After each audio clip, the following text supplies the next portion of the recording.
Hello everyone, आज हम topic बताने जा रहे हैं उन टॉपिक का यूज़ हम आम बोलचाल में करते हैं। आज हम जो टॉपिक पढ़ने जा रहे हैं वो सिर्फ और सिर्फ आम बोलचाल की भाषा में ज़्यादा से ज़्यादा यूज़ किया जाता है।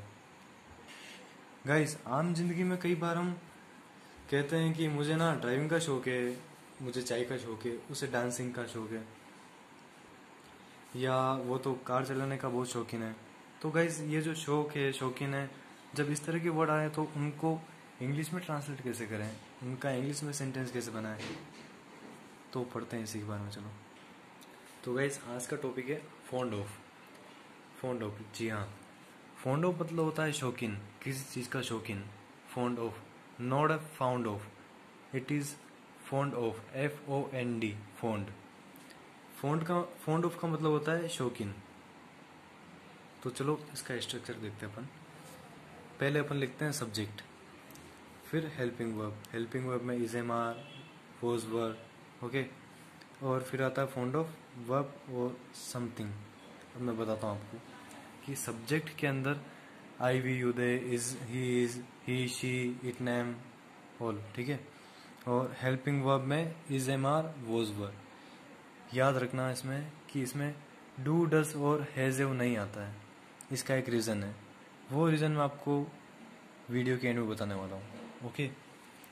तो इसका स्ट्रक्चर ऐसे है कि पहले सब्जेक्ट, हेल्पिंग वर्ब, फिर फॉन्ड ऑफ, फिर वर्ब और फिर समथिंग, और लास्ट में ऑब्जेक्ट आता है।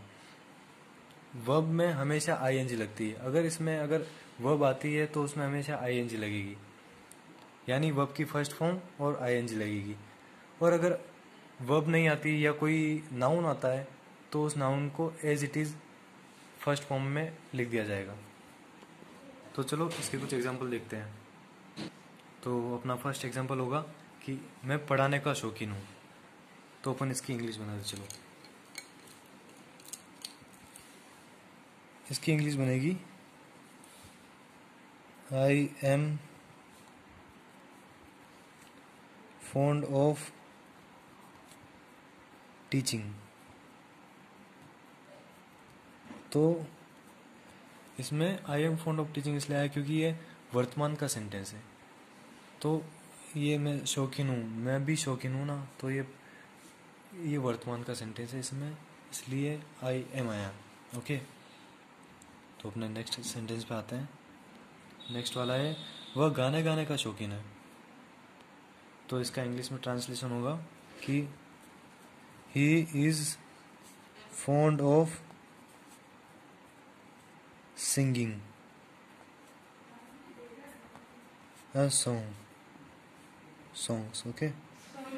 वह गाना गाने का शौकीन है। तो अपना नेक्स्ट वाला सेंटेंस होगा कि मनीष बाइक चलाने का शौकीन है। अब इसको इंग्लिश में अपन ट्रांसलेट करेंगे। Manish is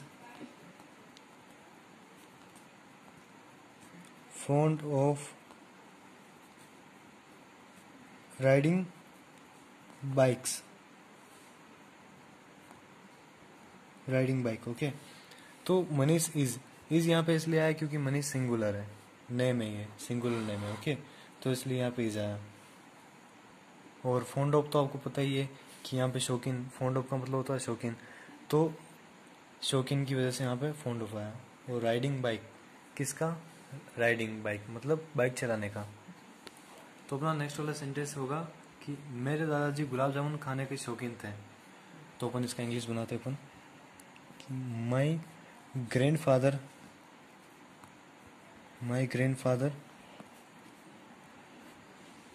was fond of eating gulab jamun.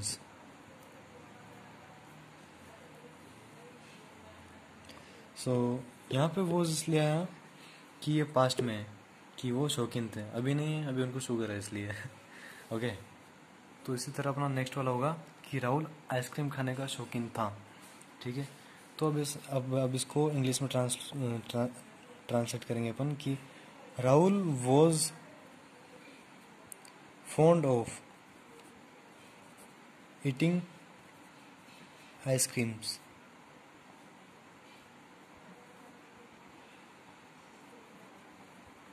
Rahul ice cream खाने का शौकीन था। तो शौकीन था इसलिए यहाँ पे वोज आया, और पास्ट की वजह से यहाँ वोज आया, और शौकीन था ना इसलिए यहाँ पे फॉन्ड ऑफ आया। ओके, तो गाइज ये थे अपने पॉजिटिव सेंटेंसेस। अब अपन बात करते हैं नेगेटिव सेंटेंस की। तो चलो अब नेगेटिव सेंटेंस को देखते हैं। तो नेगेटिव सेंटेंस का स्ट्रक्चर होता है subject, helping verb, not, fond of, verb की फर्स्ट फॉर्म, और अगर नाउन हुआ तो नाउन, और लास्ट में ऑब्जेक्ट। तो आपको पता ही है इसमें सब्जेक्ट की जगह ही, शी, इट, नेम और आई, वी, यू दे आते हैं, और हेल्पिंग वर्ब की जगह इज, एम, आर और वोज और आते हैं। डू, डस और हैज नहीं आते कभी भी किसी भी सेंटेंस, चाहे नेगेटिव हो, पॉजिटिव हो या इंट्रोगेटिव हो, उसमें डू, डस और हैज नहीं आते हैं। उसका एक रीज़न है, वो रीज़न मैं लास्ट की वीडियो के एंड में बताता हूँ। ओके, फिर आएगा फॉन्ड ऑफ, देन वर्ब आएगी, और वर्ब के साथ फर्स्ट फॉर्म आएगी, वर्ब की फर्स्ट फॉर्म। ओके, और आईएनजी लगेगा ही लगेगा उसमें। और अगर वो वर्ब नहीं हुई या कोई एक नाउन हुआ, एज ए नाउन हुआ, तो उसको एज इट इज़ लिखेंगे। ओके, और लास्ट में अगर ऑब्जेक्ट हुआ तो ऑब्जेक्ट लिख देंगे। तो चलो इसके कुछ एग्जांपल्स देखते हैं अपन। तो फर्स्ट एग्जांपल है कि मैं दूसरों की टांग खींचने में शौकीन नहीं हूँ, या मैं दूसरों की टांग खींचने का शौकीन नहीं हूँ। तो इसकी इंग्लिश बनेगी कि I am not fond of pulling the leg, pulling others leg. Okay, sorry, others leg. तो I am not fond of pulling others leg, मैं दूसरों की टांग खींचने का शौकीन नहीं हूँ। ओके, देन नेक्स्ट है मैं मोबाइल का शौकीन नहीं हूँ। आई एम नॉट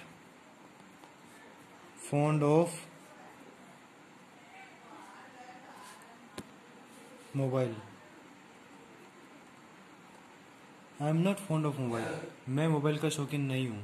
ओके, और अगला वाला सेंटेंस है कि वह चाय पीने का शौकीन नहीं था, ये है पास्ट में। तो he was not fond of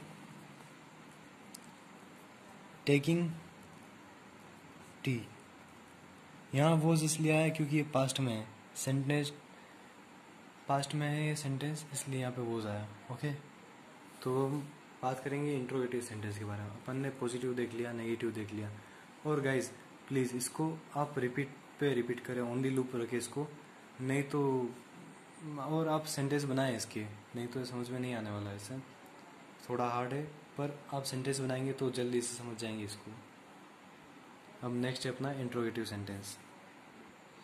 तो गाइज अब हम बात करते हैं इसके इंट्रोगेटिव सेंटेंसेस के बारे में। तो उसका स्ट्रक्चर देख लेते हैं अपन। उसमें पहले हेल्पिंग वर्ब आती है, आपको पता है, is, am, are, was, were. Okay, then subject आता है I am, like that, I, we, you, they, he, she, it, name. Okay, then fond of, then something, and verb की फर्स्ट फॉर्म और object last में। तो इसके examples देखते हैं अपन। क्या आप लिखने के शौकीन हैं? तो इसका एग्जांपल बनेगा, इसका इंग्लिश में बनेगा are you fond of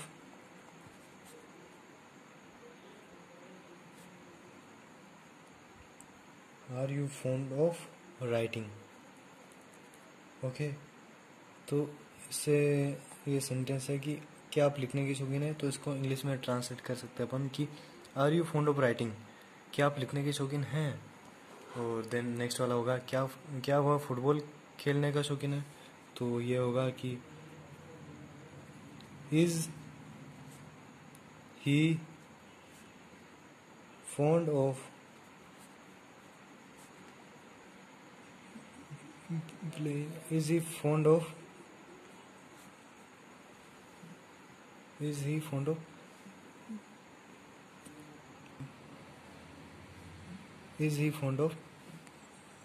playing football? Okay, तो ये होगा is he fond of playing football, क्या वह फुटबॉल खेलने का शौकीन है, तो ये बनेगा is he fond of playing football. Okay, next वाला बनेगा क्या उसे समोसा खाने का शौक था, तो इज ही, नहीं सॉरी यहाँ पर वॉज आएगा। ओके, तो क्योंकि ये पास्ट में है। ओके, तो was he fond of eating samosa, क्या उसे समोसा खाने का शौक था, तो इसका इंग्लिश में ट्रांसलेट होगा कि was he fond of eating samosa. Okay, then next होगा क्या तुम आईपीएल देखने की शौकीन हो, तो अपन इसको बना सकते हैं कि are you fond of watching